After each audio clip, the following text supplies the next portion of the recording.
கர்த்தருடைய நாமத்திற்கு மகிமை உண்டாவதாக. இந்த இடத்தெல்லாம் பார்த்தீங்கன்னா சூப்பராக இருக்குது. அவ்வளோ மரம், செடி, கொடிகள், வயல்கள், மலைகள், குன்றுகள்னு சூப்பராக இருக்குது இந்த ஏரியா. இது எல்லாவற்றையும் ஆண்டவராக இயேசு கிறிஸ்து உண்டாக்கினார். இந்த இயேசு கிறிஸ்து யோவான் 11:35 சொல்லப்பட்டிருக்கிறது, இயேசு கண்ணீர் விட்டார் என்று. எதற்கு கண்ணீர் விட்டார் அப்படின்னா, 11 நம்ம பார்க்கும்போது பெத்தானியா என்ற கிராமத்தில் ஒரு லாசருன்னு ஒருத்தர் இருக்கிறாரு. அவரோட ஆண்டவர் ரொம்ப ஃப்ரெண்டு, அவர் ரொம்ப நெருங்கிய ஃப்ரெண்டு. அந்த லாசரு மரித்து போகிறாரு. அவருக்கு சொல்லப்படுது, இப்படி உங்கள் ஃப்ரெண்டு மரித்து போயிட்டாரு அப்படின்னு. இயேசு கிறிஸ்து அந்த கிராமத்துக்கு வராரு. 4 நாள் கழித்து வராரு. அதுக்குள்ளே இங்கே லாசருவை போய் அடக்கம்லாம் பண்ணி முடிச்சுட்டாங்க. எல்லாமே முடிஞ்சு போச்சு. 4 நாள் கழித்து தான் வராரு. வந்தால் அவங்க சகோதரிகள் கூட இருக்கிறவங்க எல்லாரும் அழுகிறாங்க. அவங்க அழுகையெல்லாம் பார்த்து என்ன செய்கிறாரு, ஆவியில் கலங்கி கண்ணீர் வடிக்கிறார். இந்த உலகத்தில் வந்த இயேசு மனுஷனுடைய பாரத்தில், கஷ்டங்களிலே அவர் பங்கு கொள்கிறவராக இருக்கிறார். இன்றைக்கு நம்மளுடைய வாழ்க்கையிலையும் பிரச்சனைகள், போராட்டங்கள் எல்லாம் இருக்குதா? ஐயோ, என் பிரச்சனையில் ஆண்டவரே இல்லை, எதுவுமே பண்ண மாட்டேங்கிறாரு, நான் எப்போ பாரு பிரச்சனைக்குள்ளாகவே இருக்கிறேன், ஏதாவது ஒரு போராட்டம் வந்துக்கிட்டே இருக்குது அப்படின்னு நம்ம சொல்லலாம். ஆண்டவர் என் ஜெபத்தை கேட்க மாட்டேங்கிறாரு, என்னை மறந்துட்டாரு, என்னை கைவிட்டுட்டாரு நம்ம நிறைய நேரங்களில் நினைக்கலாம். இல்லைங்க, அதே மாதிரி தான் லாசரு வரலையே அப்படின்னு எல்லாருமே கேட்குறாங்க.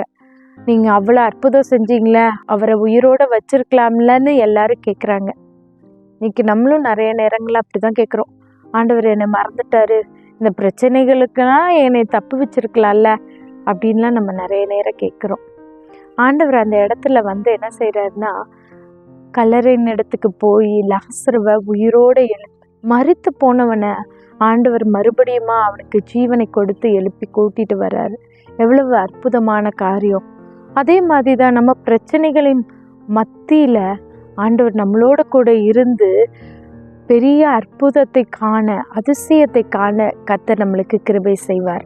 சாத்ராக், மேஷாக், ஆபேத்நேகோ அவங்களும் என்ன செஞ்சாங்க, அக்னி சூளைக்கு அவங்கள தப்பு வச்சிருக்கலாம். ஆனால் அந்த அக்கினி சூளைக்குள்ளாக அவங்க போடப்பட்ட போதுதான் ஆண்டவர் அவர்களுக்குள் நடுவே இருந்து அந்த அக்கினி எதுவும் அவங்கள பற்றாதபடிக்கு கர்த்தர் காத்து கொண்டார்.